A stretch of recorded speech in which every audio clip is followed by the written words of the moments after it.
ನಮಸ್ಕಾರ ವಿದ್ಯಾರ್ಥಿಗಳೇ. ಒಂದು ಜನರೇಟರ್ ವೋಲ್ಟೇಜ್ ಉತ್ಪಾದಿಸುವುದು ಸುಲಭ.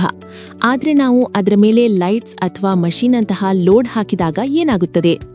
ನೀವು ಗಮನಿಸಿರಬಹುದು, ಲೋಡ್ ಜಾಸ್ತಿ ಆದಂತೆ ಜನರೇಟರ್ನ ವೋಲ್ಟೇಜ್ ಸ್ವಲ್ಪ ಕಡಿಮೆ ಆಗುತ್ತದೆ. ಅದು ಎಷ್ಟು ಕಡಿಮೆ ಆಗುತ್ತದೆ ಮತ್ತು ಏಕೆ ಕಡಿಮೆ ಆಗುತ್ತದೆ? ಇದನ್ನೇ ತಿಳಿಯಲು ನಾವು ಇವತ್ತು ಲೋಡ್ ಕ್ಯಾರೆಕ್ಟರಿಸ್ಟಿಕ್ ಕರ್ವ್ ಪ್ರಯೋಗ ಮಾಡಲಿದ್ದೇವೆ. ಈ ಜನರೇಟರ್ ಹೇಗೆ ವರ್ತಿಸುತ್ತದೆ ಗೊತ್ತೇ? ನಾವು ಲೋಡ್ ಹಾಕಿದಾಗ ಜನರೇಟರ್ನ ಆರ್ಮೇಚರ್ನಿಂದ ಹೆಚ್ಚು ಕರೆಂಟ್ ಹೊರಬರುತ್ತದೆ. ಆದರೆ ಆರ್ಮೇಚರ್ ವೈಂಡಿಂಗ್ಗೆ ತನ್ನದೇ ಆದ ಒಂದು ರೆಸಿಸ್ಟೆನ್ಸ್ ಅಥವಾ ರೋಧ ಇರುತ್ತದೆ. ಕರೆಂಟ್ ಈ ರೆಸಿಸ್ಟೆನ್ಸ್ ಮೂಲಕ ಹಾದು ಹೋಗುವಾಗ ಅಲ್ಲಿ ಸ್ವಲ್ಪ ವೋಲ್ಟೇಜ್ ಲಾಸ್ ಆಗುತ್ತದೆ. ಇದನ್ನೇ ನಾವು ಆರ್ಮೇಚರ್ ರೆಸಿಸ್ಟೆನ್ಸ್ ಡ್ರಾಪ್ ಎನ್ನುತ್ತೇವೆ. ಲೋಡ್ ಜಾಸ್ತಿ ಆದಷ್ಟು ಈ ಡ್ರಾಪ್ ಜಾಸ್ತಿಯಾಗಿ ನಮಗೆ ಸಿಗುವ ವೋಲ್ಟೇಜ್ ಕಡಿಮೆಯಾಗುತ್ತದೆ. ಆದರೆ ವೋಲ್ಟೇಜ್ ಬೀಳಲು ಕೇವಲ ರೆಸಿಸ್ಟೆನ್ಸ್ ಕಾರಣವಲ್ಲ, ಇಲ್ಲೊಂದು ಸೀಕ್ರೆಟ್ ಚೈನ್ ರಿಯಾಕ್ಷನ್ ನಡೆಯುತ್ತದೆ. 1. ಆರ್ಮೇಚರ್ ರಿಯಾಕ್ಷನ್ ಫೀಲ್ಡ್ ಅನ್ನು ವೀಕ್ ಮಾಡುತ್ತದೆ. 2. ಟರ್ಮಿನಲ್ ವೋಲ್ಟೇಜ್ ಕಡಿಮೆಯಾದಾಗ ಶಂಟ್ ಫೀಲ್ಡ್ಗೆ ಹೋಗುವ ಕರೆಂಟ್ ಕೂಡ ಕಡಿಮೆಯಾಗಿ ಮ್ಯಾಗ್ನೆಟಿಕ್ ಶಕ್ತಿ ಕುಸಿಯುತ್ತದೆ. ಈ 3 ಕಾರಣಗಳಿಂದ ಗ್ರಾಫ್ ಕೆಳಮುಖವಾಗಿ ಬಾಗುತ್ತದೆ. ಇದನ್ನೇ ಡ್ರೂಪಿಂಗ್ ಕ್ಯಾರೆಕ್ಟರಿಸ್ಟಿಕ್ ಎನ್ನುತ್ತಾರೆ. ಈಗ ನಾವು ಟ್ರೇನರ್ ಕಿಟ್ ಮೇಲೆ ಗ್ರಾಫ್ ಪ್ಲಾಟ್ ಮಾಡೋಣ. ಒಂದು ಮುಖ್ಯ ಎಚ್ಚರಿಕೆ: ಈ ಪ್ರಯೋಗದ ಉದ್ದಕ್ಕೂ ಜನರೇಟರ್ ಸ್ಪೀಡ್ ಸ್ಥಿರವಾಗಿರಬೇಕು. ಲೋಡ್ ಹಾಕಿದಾಗ ಸ್ಪೀಡ್ ಸ್ವಲ್ಪ ಕಡಿಮೆಯಾಗಬಹುದು. ಆಗ ಕೂಡಲೇ ಅದನ್ನು ಸರಿಪಡಿಸಿ ರೇಟೆಡ್ ಸ್ಪೀಡ್ ಅಥವಾ ಕಾನ್ಸ್ಟೆಂಟ್ ಸ್ಪೀಡ್ ಮೇಂಟೈನ್ ಮಾಡಲೇಬೇಕು. ಬನ್ನಿ ರೀಡಿಂಗ್ಸ್ ತೆಗೆದುಕೊಳ್ಳೋಣ. ವಸತಿ ಡಿಸಿ ಶಂಟ್ ಜನರೇಟರ್ ಮೇಲೆ first experiment to build up the voltage in DC generator ಮಾಡಿದ್ವಿ. ಇವತ್ತು ನಾವು ಎರಡನೇ ಎಕ್ಸ್ಪೆರಿಮೆಂಟ್ ಮಾಡೋಣ. ಹೆಂಗೆ ಮಾಡೋದು ಅಂತ ನೋಡ್ಕೊಳ್ಳೋಣ. ಏನ experiment? Aim of the experiment ಅಂದರೆ to draw the load characteristic curve of D C shunt generator ಅನ್ನೋ ಎಕ್ಸ್ಪೆರಿಮೆಂಟನ್ನು ಈಗ ಶುರು ಮಾಡೋಣ. ಸೊ ಇದಕ್ಕೆ ಬೇಕಾದಂತಹ ಮೆಟೀರಿಯಲ್ಸ್ ಏನೇನಪ್ಪ ಅಂತಂದರೆ, ನಮ್ಮ ಹತ್ರ ಇರ್ತಕ್ಕಂಥ D C shunt generator panel board, MG set, D C shunt generator ಇರ್ತಕ್ಕಂಥ MG ಸೆಟ್ಟು. ಇದರೊಳಗಡೆ ಏನೇನು ಇರುತ್ತೆ ಅಂತ ಅಂದರೆ, ನಮಗೆ ಆಟೋಮೆಟಿಕ್ ಸ್ಟಾರ್ ಡೆಲ್ಟಾ ಸ್ಟಾರ್ಟರ್ ಇದೆ, 3 ಫೇಸ್ AC ಸಪ್ಲೈ ಇದೆ, AC ಮೀಟರ್ಸ್ ಇದೆ, DC ಮೀಟರ್ಸ್ ಇದೆ, ಒಂದು ರಿಯೋಸ್ಟಾಟ್ಸ್ ಇದೆ, ಮತ್ತು ಒಂದು ಲೋಡ್ ಬ್ಯಾಂಕ್ ಇದೆ. ಸೊ ಏನಕ್ಕೆ ಇವನ್ನೆಲ್ಲ ಯೂಸ್ ಮಾಡ್ತೀವಿ ಅಂತಂದರೆ, AC ವೋಲ್ಟೇಜನ್ನು ಇನ್ಪುಟ್ ಮೋಟ್ರು ಎಷ್ಟು ಕರೆಂಟ್ ತೊಗೊತಾ ಇದೆ, ಎಷ್ಟು ವೋಲ್ಟೇಜ್ ಬರ್ತಾ ಇದೆ ಅನ್ನೋದು ನೋಡಲಿಕ್ಕೋಸ್ಕರ ನಾವು AC ಮೀಟರ್ಸ್ನ ಯೂಸ್ ಮಾಡ್ತೀವಿ. ಮತ್ತು DC ಮೀಟರ್ಸನ್ನು DC ಜನರೇಟರಲ್ಲಿ ಎಷ್ಟು ವೋಲ್ಟೇಜ್ ಜನರೇಟ್ ಆಗೋದಕ್ಕೆ ಅಂತ DC ವೋಲ್ಟ್ ಮೀಟ್ರನ್ನ ಯೂಸ್ ಮಾಡ್ತೀವಿ. 2 ಅಮ್ಮೀಟ್ರ್ಗಳಿದ್ದಾವೆ. ಅಮ್ಮೀಟ್ರ್ಗಳನ್ನು ನಾವು ಫೀಲ್ಡ್ ವೈಂಡಿಂಗ್ಗೆ ಮತ್ತು ಲೋಡ್ ಕರೆಂಟ್ಗೆ ಕೊಡಲಿಕ್ಕೆ ನಾವೇನು ಮಾಡ್ತೀವಿ, ಎಷ್ಟು ಕರೆಂಟ್ ತೊಗೊಳುತ್ತೆ ಅನ್ನೋದಕ್ಕೆ ಮೆಷರ್ ಮಾಡಲಿಕ್ಕೆ ನಾವು ಯೂಸು ಮಾಡ್ತೀವಿ. ಜೊತೆಗೆ ಇಲ್ಲಿ ಮೋಟರನ್ನು ಸ್ಟಾರ್ಟ್ ಮಾಡಲಿಕ್ಕೆ ನಾವು ಆಟೋಮೆಟಿಕ್ ಸ್ಟಾರ್ ಡೆಲ್ಟಾ ಸ್ಟಾರ್ಟರನ್ನು ಯೂಸು ಮಾಡ್ತೀವಿ. ಯಾಕಪ್ಪ ಅಂದರೆ ಹಿಂದೆ ಎಕ್ಸ್ಪೆರಿಮೆಂಟಲ್ಲಿ ಹೇಳ್ದಂಗೆ ಈಗ ಮೋಟ್ರ್ ಸ್ಟಾರ್ಟಿಂಗಲ್ಲಿ ಹೈ ಕರೆಂಟ್ ತೊಗೊಳುತ್ತೆ. ಅದನ್ನು ಅವಾಯ್ಡ್ ಮಾಡಲಿಕ್ಕೋಸ್ಕರ ನಾವೇನು ಮಾಡ್ತೀವಿ, ಸ್ಟಾರ್ಟರನ್ನ ಯೂಸು ಮಾಡ್ತೀವಿ. ಈಗ ನಿಮ್ಗೆ ಕೊಟ್ಟಿರೋ ಸರ್ಕ್ಯೂಟ್ ಪ್ರಕಾರ ಈಗ ನಾವು ಕನೆಕ್ಷನ್ಸನ್ನು ಮಾಡ್ತಾ ಹೋಗೋಣ. ಈಗ ಒಂದು ನಿಮಿಷ ಇಲ್ಲಿ ಗಮನಿಸಿ. ಡಿಸಿ ಜನರೇಟರ್ ತಾನಾಗಿಯೇ ತಿರುಗುವುದಿಲ್ಲ. ಅದಕ್ಕೆ ಯಾಂತ್ರಿಕ ಶಕ್ತಿ ಅಂದರೆ ಮೆಕ್ಯಾನಿಕಲ್ ಎನರ್ಜಿ ಬೇಕು. ಅದಕ್ಕೋಸ್ಕರ ನಾವಿಲ್ಲಿ AC ಮೋಟರ್ ಅನ್ನು ಪ್ರೈಮ್ ಮೂವರ್ ಆಗಿ ಬಳಸುತ್ತಿದ್ದೇವೆ. ಮೋಟಾರ್ ಸೇಫ್ಟಿಗಾಗಿ ಸ್ಟಾರ್ ಡೆಲ್ಟಾ ಸ್ಟಾರ್ಟರ್ ಬಳಸುತ್ತಿದ್ದೇವೆ. ಕನೆಕ್ಷನ್ ಟೈಟ್ ಆಗಿರಲಿ, ಲೂಸ್ ಕನೆಕ್ಷನ್ ಸ್ಪಾರ್ಕಿಂಗ್ ಉಂಟು ಮಾಡಬಹುದು. ಸೊ ಮೊದಲನೇದು ನಾವು ಸಪ್ಲೈಯಿಂದ ಸ್ಟಾರ್ಟರ್ಗೆ ಕನೆಕ್ಷನ್ಸನ್ನು ಕೊಡೋಣ. ಸ್ಟಾರ್ಟರ್ ಇನ್ಪುಟ್ಗೆ ನೋಡಿ, ಮೊದಲನೇದು ಇಲ್ಲಿ 3 ಫೇಸ್ ಸಪ್ಲೈಯಲ್ಲಿ ಬರ್ತಾ ಇರತಕ್ಕಂಥ L1 ಟರ್ಮಿನಲ್ಲಿಂದ ಸ್ಟಾರ್ಟರ್ ಇನ್ಪುಟ್ ಟರ್ಮಿನಲ್ 6 ಕೊಡ್ತೀರಾ.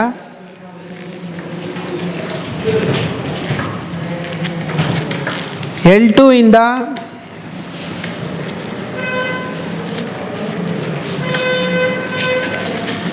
ಸ್ಟಾರ್ಟರ್ ಇನ್ಪುಟ್ ಟರ್ಮಿನಲ್ Y ಕೊಡ್ತೀರಾ. L3 ಇಂದ ನೋಡಿ, ಕರಸ್ಪಾಂಡಿಂಗ್ ವೈರ್ಸೇ ಯೂಸ್ ಮಾಡ್ತಾ ಇದ್ದೀನಿ, ಅಬ್ಸರ್ವ್ ಮಾಡ್ತಾ ಇರಿ. L3 ಇಂದ ಸ್ಟಾರ್ಟರ್ ಇನ್ಪುಟ್ ಟರ್ಮಿನಲ್ Bಗೆ ಕೊಡ್ತೀರಾ. ಅಲ್ಲಿಗೆ 3 ಸಪ್ಲೈ ಕನೆಕ್ಷನ್ನು ಸ್ಟಾರ್ಟರ್ಗೆ ಬಂದಾಯಿತು.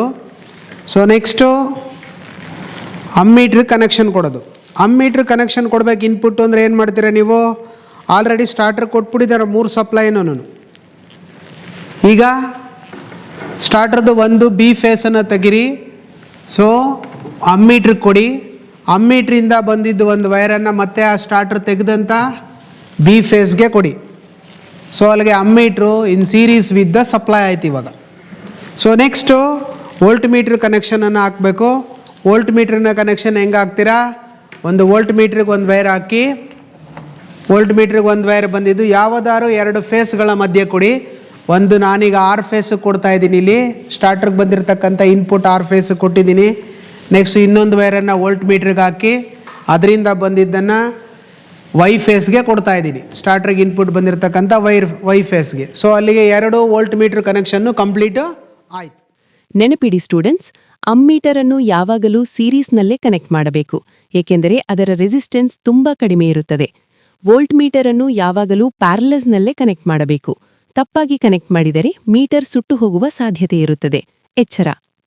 ಈಗ ನೆಕ್ಸ್ಟ್ ಸ್ಟಾರ್ಟರ್ ಔಟ್ಪುಟ್ ಕನೆಕ್ಷನ್ ಅನ್ನು ಕೊಡೋಣ. ಸ್ಟಾರ್ಟರ್ ಔಟ್ಪುಟ್ಟಲ್ಲಿ ಫಸ್ಟು A1 ಟರ್ಮಿನಲ್ ನೋಡಿ, ಇದು A1 ಟರ್ಮಿನಲ್ಲಿಂದ ಬರೋದು ಮೋಟ್ರ್ ಟರ್ಮಿನಲ್ A1ಗೆ ಹೋಗಬೇಕು. ನೆಕ್ಸ್ಟು A2 ಟರ್ಮಿನಲ್ಲಿಂದ ಸ್ಟಾರ್ಟರ್ ಔಟ್ಪುಟ್ A2 ಟರ್ಮಿನಲ್ಲಿಂದ ಬರೋದು ಮೋಟ್ರ್ ಟರ್ಮಿನಲ್ A2ಗೆ ಹೋಗಬೇಕು. ನೆಕ್ಸ್ಟು B1 ಟರ್ಮಿನಲ್ ಸ್ಟಾರ್ಟರ್ ಔಟ್ಪುಟ್ಟಿಂದ ಬರೋದು ಮೋಟರ್ ಟರ್ಮಿನಲ್ B1ಗೆ ಹೋಗಬೇಕು. ನೆಕ್ಸ್ಟು B2 ಇಂದ ಬರ್ತಕ್ಕಂಥದ್ದು ಟರ್ಮಿನಲ್ಲು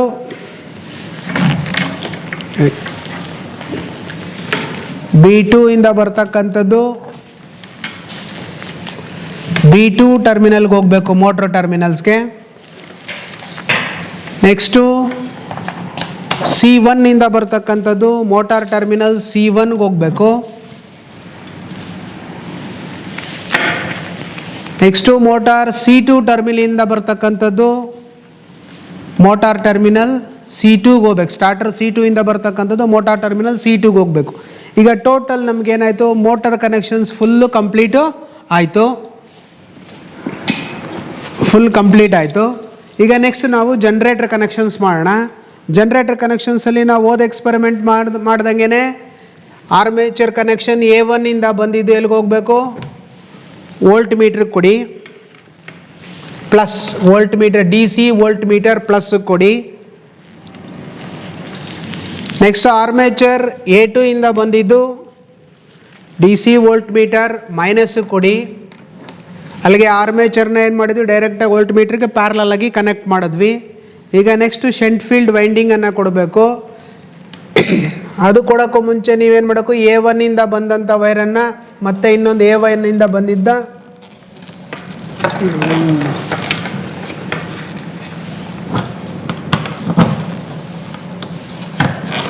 A1 ಇಂದ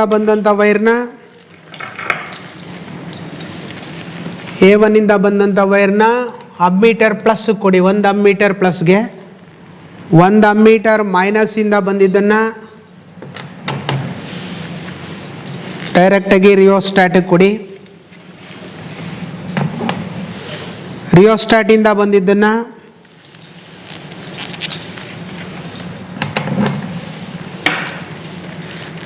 shunt field winding E1 terminal ಅಥವಾ F1 ಟರ್ಮಿನಲ್ಗೆ ಕೊಡಿ, ಶಂಟ್ ಫೀಲ್ಡು ಫಸ್ಟ್ ಟರ್ಮಿನಲ್ಗೆ. ನೆಕ್ಸ್ಟು ಶಂಟ್ ಫೀಲ್ಡ್ ಎಂಡಿಂಗ್ ಟರ್ಮಿನಲ್ನ F2 ಅಥವಾ E2ನ ನೀವು A2ಗೆ ಕಾಮನ್ ಮಾಡಿ, ಶಾರ್ಟ್ ಮಾಡಿದ್ದೀನಿ. A2 E2 ಶಾರ್ಟ್ ಅಥವಾ A2 F2 ಶಾರ್ಟ್ ಮಾಡಿದ್ದೀವಿ. ಈಗ ನಮಗೆ ಪೂರ್ತಿ ಶಂಟ್ ಜನರೇಟರ್ ಕನೆಕ್ಷನ್ ಕಂಪ್ಲೀಟ್ ಆಯಿತು. ಇಲ್ಲಿ ರಿಯೋಸ್ಟ್ಯಾಟ್ನ ಪಾತ್ರ ಬಹಳ ಮುಖ್ಯ. ನಾವು ಜನರೇಟರ್ ವೋಲ್ಟೇಜ್ ಅನ್ನು ಕಂಟ್ರೋಲ್ ಮಾಡಲು ಈ ರಿಯೋಸ್ಟ್ಯಾಟ್ ಬಳಸುತ್ತಿದ್ದೇವೆ. ಇದರ ಮೂಲಕ ಹರಿಯುವ ಕರೆಂಟ್ ಅನ್ನು ಫೀಲ್ಡ್ ಕರೆಂಟ್ ಎನ್ನುತ್ತಾರೆ. ಫೀಲ್ಡ್ ಕರೆಂಟ್ ಬದಲಾದರೆ ಮ್ಯಾಗ್ನೆಟಿಕ್ ಫ್ಲಕ್ಸ್ ಬದಲಾಗುತ್ತದೆ. ಆಗ ಜನರೇಟ್ ಆಗುವ ವೋಲ್ಟೇಜ್ ಕೂಡ ಬದಲಾಗುತ್ತದೆ. ನೆಕ್ಸ್ಟ್ ನಾವೇನ್ ಮಾಡಬೇಕು, ಲೋಡಿಗೆ ಕೊಡಬೇಕು. ಎಲ್ಲಿ ಕೊಡಬೇಕು, ಲೋಡ್ಗೆ ಕನೆಕ್ಷನ್ ಅನ್ನು ಕೊಡಬೇಕು. ಇಲ್ಲಿ ನೀವೇನು ಮಾಡಬೇಕು, ವೋಲ್ಟ್ ಮೀಟ್ರ್ ಪ್ಲಸ್ ಇಂದ ತಗೊಳ್ಳಿ. ವೋಲ್ಟ್ ಮೀಟ್ರ್ ಪ್ಲಸ್ ಇಂದ ಇನ್ನೊಂದು ಅಮ್ಮೀಟ್ರ್ ಇರತಕ್ಕಂಥ ಪ್ಲಸ್ಗೆ ಕೊಡಿ, ಇನ್ನೊಂದು DC ಅಮ್ಮೀಟ್ರ್ ಇರ್ತಕ್ಕಂಥ ಪ್ಲಸ್ಗೆ ಕೊಡಿ. ಸೊ ಇಲ್ಲಿಂದ ಪ್ಲಸ್ಸಿಂದ ಬಂದಿದ್ದನ್ನು ಇಲ್ಲಿ ಪ್ಲಸ್ಸಿಂದ ಬಂದಿದ್ದನ್ನು ಅಮ್ಮೀಟರ್ ಮೈನಸ್ಸಿಂದ ಬಂದಿದ್ದನ್ನು ಔಟ್ಪುಟ್ ಟರ್ಮಿನಲ್ಸ್ ಪ್ಲಸ್ ಕೊಡಿ ಇಲ್ಲಿ. ನೆಕ್ಸ್ಟ್ ವೋಲ್ಟ್ ಮೀಟರ್ ಮೈನಸ್ಸಿಂದ ಬಂದಿದ್ದನ್ನು ಔಟ್ಪುಟ್ ಟರ್ಮಿನಲ್ ಮೈನಸ್ ಕೊಡಿ. ಈಗ ಔಟ್ಪುಟ್ ಸ್ವಿಚ್ಚು ಆಫಲ್ಲಿ ಇಟ್ಕೊಂಡಿದ್ದೀವಿ MCBನ. ಸೊ ಕನೆಕ್ಷನ್ನು ಔಟ್ಪುಟ್ಟು ಟರ್ಮಿನಲ್ಸ್ಗೆ ಬಂತು. ಈಗ ಔಟ್ಪುಟ್ ಟರ್ಮಿನಲ್ಸಿಂದ ಬಂದಿದ್ದು ಪ್ಲಸ್ಸಿಂದ ಬಂದಿದ್ದನ್ನ ಲೋಡ್ ಬ್ಯಾಂಕ್ ನೋಡಿ, ಇಲ್ಲಿ ನಮ್ಮ ಹತ್ರ ಲೋಡ್ ಬ್ಯಾಂಕ್ ಇದೆ. ಲೋಡ್ ಬ್ಯಾಂಕ್ ಪ್ಲಸ್ ಕೊಡಿ ಅಥವಾ ಲೋಡ್ ಬ್ಯಾಂಕ್ ಒಂದು ಕನೆಕ್ಷನ್ ಕೊಡಿ. ಇನ್ನೊಂದು ಮೈನಸ್ಸಿಂದ ಬಂದಿದ್ದನ್ನು ನೀವು ಲೋಡ್ ಬ್ಯಾಂಕ್ ಇನ್ನೊಂದು ಟರ್ಮಿನಲ್ ಅಥವಾ ಮೈನಸ್ಗೆ ಕೊಡಿ. ಈಗ ಲೋಡ್ ಬ್ಯಾಂಕು ಥ್ರೂ ವೋಲ್ಟ್ ಅಮ್ಮೀಟ್ರ್ ಮುಖಾಂತರ ಏನಾಯಿತು, ಕಂಪ್ಲೀಟು ಆಯಿತು ಕನೆಕ್ಷನ್ನು. ಒಂದು ಮುಖ್ಯ ವಿಷಯ, ಎಸಿ ಸಪ್ಲೈನಲ್ಲಿ ಫೇಸ್ ನ್ಯೂಟ್ರಲ್ ಬದಲಾದರೂ ತೊಂದರೆಯಿಲ್ಲ. ಆದರೆ ಇದು ಡಿಸಿ ಜನರೇಟರ್. ಇಲ್ಲಿ ಪೊಲ್ಯಾರಿಟಿ ಅಂದರೆ ಪ್ಲಸ್ ಮತ್ತು ಮೈನಸ್ ಕನೆಕ್ಷನ್ ಸರಿಯಾಗಿರಲೇಬೇಕು. ಉಲ್ಟಾ ಕನೆಕ್ಟ್ ಮಾಡಿದರೆ ಲೋಡ್ ಕೆಲಸ ಮಾಡುವುದಿಲ್ಲ ಅಥವಾ ಡ್ಯಾಮೇಜ್ ಆಗಬಹುದು. ಈಗ ನಾವೇನು ಮಾಡೋಣ, ರಿಯೋಸ್ಟಾಟ್ನ ನಾವು ಫುಲ್ಲು ಕಟಿನ್ ಪೊಸಿಷನಲ್ಲಿ ಇಡೋಣ. ಈಗ ಸೊ ಮೋಟ್ರನ್ನ ಏನು ಮಾಡೋಣ, ಸ್ಟಾರ್ಟ್ ಮಾಡೋಣ. MCB ಎತ್ತರಿಂದ ಸಪ್ಲೈ ಬರುತ್ತೆ. ಇಲ್ಲಿ 3 ಫೇಸ್ ಸಪ್ಲೈ ಇಲ್ಲಿ ಬಂದಿದೆ ನೋಡಿ, RYB. ಈಗ ಮೋಟ್ರನ್ನ ಸ್ಟಾರ್ಟ್ ಮಾಡಿ. ಸ್ಟಾರ್ಟ್ ಮಾಡ್ತಿದ್ದಂಗೆ ಏನಾಯಿತು, ರೆಸಿಡ್ಯೂಯಲ್ ವೋಲ್ಟೇಜ್ ಔಟ್ಪುಟ್ ಬರೀ 36 ವೋಲ್ಟ್ಸ್ ತೋರಿಸ್ತಾ ಇದೆ. ಅರೆ, ರಿಯೋಸ್ಟಾಟ್ ಅಡ್ಜಸ್ಟ್ ಮಾಡುವ ಮುಂಚೆಯೇ ವೋಲ್ಟ್ ಮೀಟರ್ 36 ವೋಲ್ಟ್ಸ್ ತೋರಿಸುತ್ತಿದೆ ಅಲ್ಲವೇ? ಇದಕ್ಕೆ ರೆಸಿಡ್ಯೂಯಲ್ ಮ್ಯಾಗ್ನೆಟಿಸಮ್ ಎಂದು ಕರೆಯುತ್ತಾರೆ.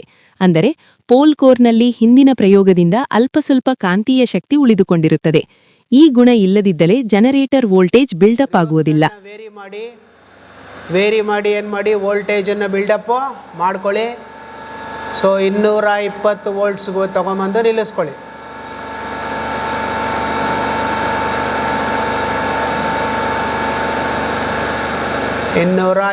ವೋಲ್ಟ್ಸ್. ಸೊ 222 ವೋಲ್ಟ್ಸ್ ಇದೆ. ಅಷ್ಟು ವೋಲ್ಟೇಜಿಗೆ ನಿಲ್ಲಿಸ್ಕೊಂಡಿದ್ದೀವಿ. ಈಗ ಔಟ್ಪುಟ್ಟಲ್ಲಿ ನಮಗೆ ಟರ್ಮಿನಲ್ ಬಾಕ್ಸಲ್ಲಿ ಬರ್ತಾ ಇದೆ ವೋಲ್ಟೇಜು, ಇಂಡಿಕೇಟ್ರ್ ಆನ್ ಆಗಿದೆ. ಬಟ್ ಲೋಡ್ ಕರೆಂಟ್ ಎಷ್ಟಿದೆ,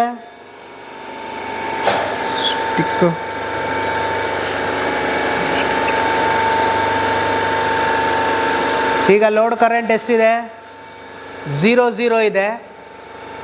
ಟರ್ಮಿನಲ್ ವೋಲ್ಟೇಜು 223.8 ವೋಲ್ಟ್ಸ್ ಇದೆ. ಈಗ ನಾವು ಲೋಡ್ನ ಸ್ವಿಚ್ಚನ್ನು ಆನ್ ಮಾಡುವ. ಇದೊಂದು ರೀಡಿಂಗನ್ನು ಎಂಟ್ರಿ ಮಾಡ್ಕೊಳ್ಳಿ. ಮೊದಲನೇ ರೀಡಿಂಗು 0 ಲೋಡ್ ಕರೆಂಟು 0 ಆಮ್ಸ್ ಇದೆ. ಟರ್ಮಿನಲ್ ವೋಲ್ಟೇಜು 223.7 ವೋಲ್ಟ್ಸ್ ಇದೆ. ಸೊ ನೆಕ್ಸ್ಟು ರೀಡಿಂಗ್ ಎಂಟ್ರಿ ಮಾಡ್ಕೊಂಡಾದಮೇಲೆ ಲೋಡ್ ಸ್ವಿಚ್ನ ಆನ್ ಮಾಡಿ. ಲೋಡ್ ಸ್ವಿಚ್ನ ಆನ್ ಮಾಡ್ತಿದ್ದಂಗೆ ಏನಾಯಿತು, ಲ್ಯಾಂಪ್ ಆನ್ ಆಯ್ತಲ್ಲಿ. ನಿಮಗೇನಾಯಿತು, ಲ್ಯಾಂಪು ಆನ್ ಆಯಿತು. ಲ್ಯಾಂಪ್ ಆನ್ ಆದ ತಕ್ಷಣ ಅಮ್ಮೀಟ್ರಲ್ಲಿ ಏನು ರೀಡಿಂಗ್ ತೋರಿಸ್ತು, 1.76 ಆಮ್ಸ್ ಕರೆಂಟನ್ನು ಜನ್ರೇಟು ನಮಗೆ ಲೋಡ್ಗೆ ಕೊಡ್ತಾ ಇದೆ. ನಮಗೆ ಲೈಟ್ ಉರಿತಾ ಇದೆ, ಅಷ್ಟು ಕರೆಂಟ್ ತೊಗೊಂಡು ಲೈಟು ಉರಿತಾ ಇದೆ. ವೋಲ್ಟೇಜು 212 ವೋಲ್ಟ್ಸ್ ಇದೆ. ಗಮನಿಸಿ, ಲೋಡ್ ಜಾಸ್ತಿ ಮಾಡಿದ ತಕ್ಷಣ ವೋಲ್ಟೇಜ್ 220ರಿಂದ ಕಡಿಮೆ ಆಯಿತು. ಯಾಕೆ? ಇದಕ್ಕೆ 2 ಕಾರಣ. ಒಂದು, ಆರ್ಮೇಚರ್ ರೆಸಿಸ್ಟೆನ್ಸ್ ಡ್ರಾಪ್ ಮತ್ತು ಎರಡನೇದು ಆರ್ಮೇಚರ್ ರಿಯಾಕ್ಷನ್. ಲೋಡ್ ಕರೆಂಟ್ ಹೆಚ್ಚಾದಂತೆ ಆರ್ಮೇಚರ್ನಲ್ಲಿ ವೋಲ್ಟೇಜ್ ಡ್ರಾಪ್ ಆಗಿ ಔಟ್ಪುಟ್ ವೋಲ್ಟೇಜ್ ಕಡಿಮೆ ಆಗುತ್ತದೆ. ಇದನ್ನೇ ಡ್ರೂಪಿಂಗ್ ಕ್ಯಾರೆಕ್ಟರಿಸ್ಟಿಕ್ಸ್ ಎನ್ನುತ್ತಾರೆ. 212 ವೋಲ್ಟ್ಸು ಬಲ್ಬ್ಗೆ ಹೋಗ್ತಾ ಇದೆ, 1.76 ಆಮ್ಸು ಅದರೊಳಗಡೆ ಕರೆಂಟು ಹರಿತಾ ಇದೆ. ಇದು ಒಂದು ರೀಡಿಂಗನ್ನು ಎಂಟ್ರಿ ಮಾಡ್ಕೊಳ್ಳಿ. ನೆಕ್ಸ್ಟು ಲೋಡನ್ನು ಇನ್ಕ್ರೀಸ್ ಮಾಡಿ.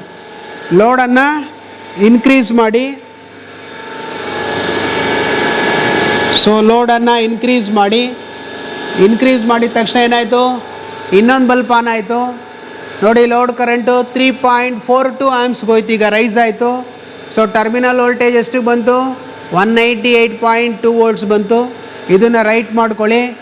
ಸೊ ನೆಕ್ಸ್ಟು ಫರ್ದರ್ ಅದೇ ಥರ ಲೋಡ್ನ ಇನ್ಕ್ರೀಸ್ ಮಾಡ್ತಾ ಹೋಗಿ. ಸೊ ನೋಡಿ,